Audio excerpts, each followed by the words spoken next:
Warfare got a Battle Royale mode. It's called WarZone. And if you're expecting Blackout 2.0, you're gonna be surprised. But this thing has some key differences that make it really stand out from the other Battle Royale games out there. Now, as usual with these things, there's a lot they don't explain too well, so these are 10 things Call of Duty Modern Warfare WarZone doesn't tell you.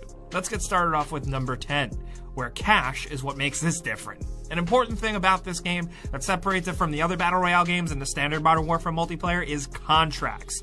These are like these little gold markers you find around the map that give you certain objectives to complete. Open some chests that get marked, recon some buildings, or take out a specific target. At first, you might think that these are kind of just like a pointless addition to the gameplay, just busy work, but they're really, really not. Basically, camping isn't so much your friend in this game. Your ability to survive into the endgame is way more based on getting a lot of money than it is just lucking into finding a good gun randomly and just kind of like waiting out the match, you know? There's a big reason for this. Money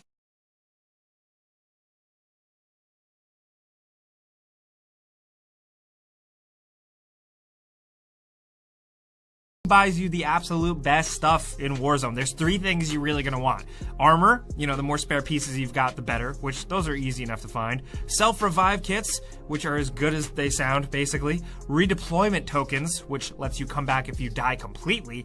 And the loadout crate, which when called down makes it so you can collect your pre-made custom loadout. You know, the same one from multiplayer, the one that you're used to. And it's the only way to get your 3 loadout perks. In general, your customs are gonna be a lot better than what you can find on the map, so it's just a really good idea to run around the map, collect cash, and get the loadout crate at a buy station whenever you get the opportunity. All of this stuff combined basically means that campers, you know, at least the find a spot at the beginning of the game, don't move until the final circle closes in type guys, it's just not going to work out for them as much. Getting cash is just incredibly useful. But since we did mention campers at number 9, let's talk about how camping can still work if you're smart about it.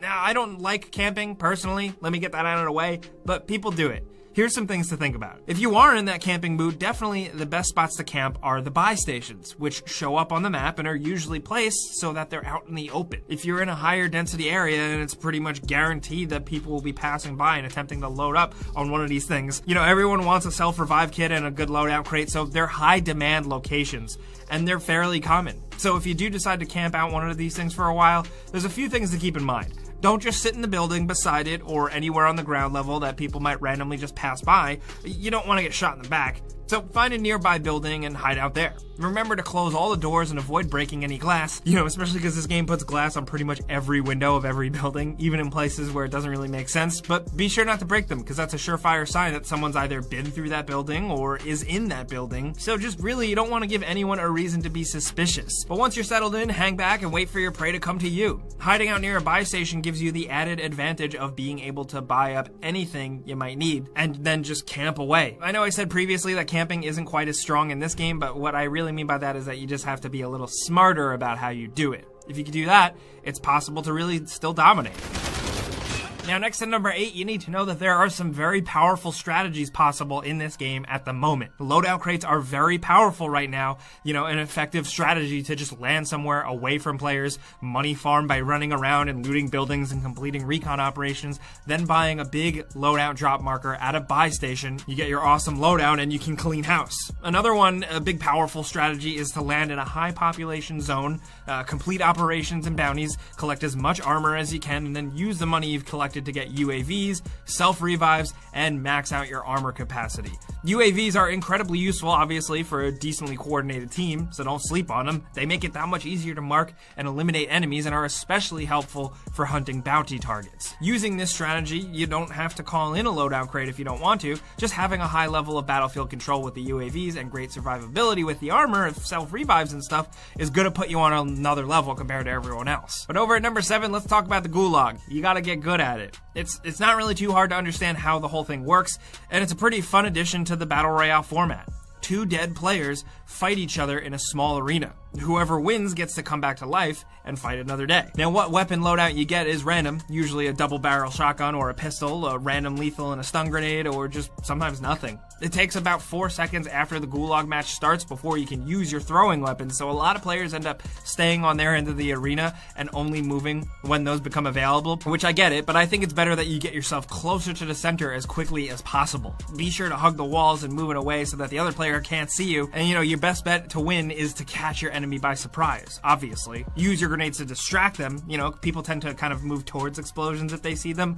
So use that to your advantage and circle around to get to them from behind. It's important that you have control of the center of the map because that's where the flag is in case you get a tie, 2v2 gunfight if you've played it. So try and stay in that area, hug the walls as best you can and don't try and move around too much. Don't sway in and out of cover to try and spot the enemy. Just wait for them to expose themselves and take them out. Sometimes that works. Of course, if you are feeling friendly, it's possible for both players to get back into the fight with a little cooperation.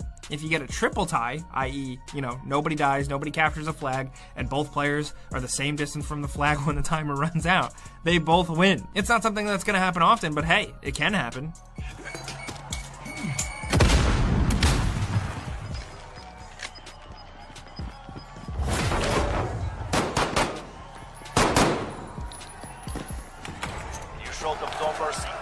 But over at number 6, it's smart to make a new loadout specifically for Warzone. For actually building a loadout to use with these loadout crates for Warzone, there's really only a few things you absolutely need, because everyone is going to want to have a lot more armor in this than in a standard multiplayer mode. You're going to want something with high damage and big magazine sizes. Light machine guns and assault rifles with extended mags are an absolute must. For LMGs, the PKM is one of the best. You're fairly slow with it, but it does a lot of damage and is great at very long ranges, as well as closer ones. Give it the 150 round belt and the thermal optic sight, and you'll be much more effective. If you don't want to move quite as slow, an assault rifle is the best all-around gun for Warzone. Our favorite is the M4A1 with a foregrip and a 60 round magazine. And the heartbeat sensor is always useful as a tactical, as well as certain perks like Tracker and Ghost, which, remember, you can only get by accessing your loadout from a loadout crate. In general, you're going to want to focus on being harder to find while your enemy's easier to find and kill. If you do that, you'll be set.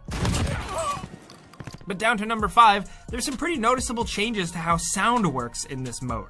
Sound and detection works a bit differently in Warzone than in the standard multiplayer offerings. Footsteps are much harder to notice in this, whereas any gunfire is the opposite. It sounds very, very obvious. This means that there's a few things you should keep in mind. Because firing makes so much noise and pings your location on the compass as well as the map, it's smart to avoid shooting as much as possible. But keep in mind, silencers are crazy useful in this mode, for obvious reasons, as well as the Ghost perk, as it makes it so UAVs can't detect you. And because UAVs are fairly common and easy to exploit in Warzone, being, at least somewhat mostly invisible to them can make things a lot easier for you.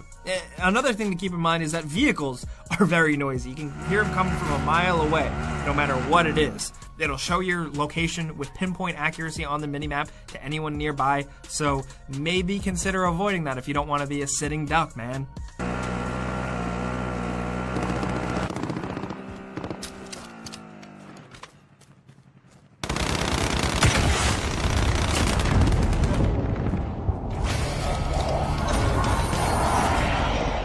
But over at number 4, little things that we've seen pop up that people have recommended. Holding the button to loot can kind of be a pain in the neck, so consider changing it in the options. Playing a battle royale game with a controller, if you are in that situation, having to hold the use button to pick up items rather than just, tapping it, that's kind of rough. You don't really have time to be holding down buttons when there's an enemy on your butt, so you just need to pick up that stuff fast. And thankfully there's an option. In the options menu, go to the controller tab and find this, use/reload behavior, and change it to contextual tap, which makes it so you can just tap the button to both reload and use. No more holding it to pick up. It seems minor, but trust us, having to hold to pick up items can get kind of annoying after a while, and that fraction of a second might save your life.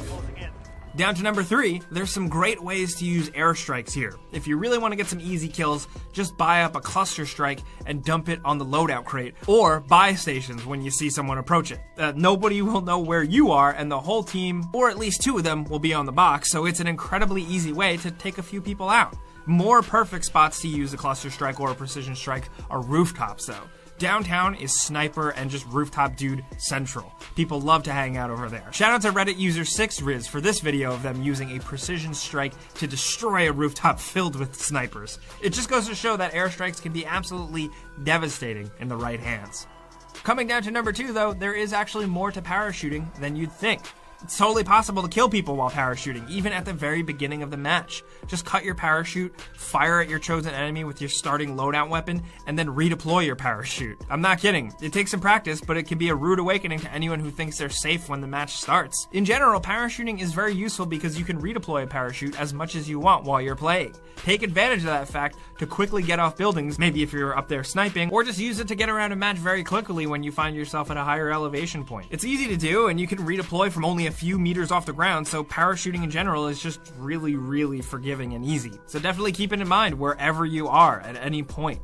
But down to number 1, there is some stuff to remember about teamwork in WarZone. At the moment, this is a purely team-based game. There is no solo mode, so be nice to them. You know, if you see someone who's missing armor, give them some of yours. This is a big one. There's a lot of armor to find laying around, so be sure to share it if anyone on your team needs some. Mark targets and be smart about it. Be sure to double tap the ping to change it to a hostile marker to make it clear that there's an enemy in that building, not just a building you should run into. A lot of times if you're playing with public random people, they're most likely not going to have a headset, so the ping system is going to be your main vector of communication. So use it well. If you communicate with your team, they're going to be more likely to communicate back. A coordinated team in all of these battle royale games is often more likely a winning team. Or of course, you can just go totally lone wolf, ignore your team, and just snipe a bunch of dudes. Hey, you're free to do whatever you want. We're not here to tell you what to do.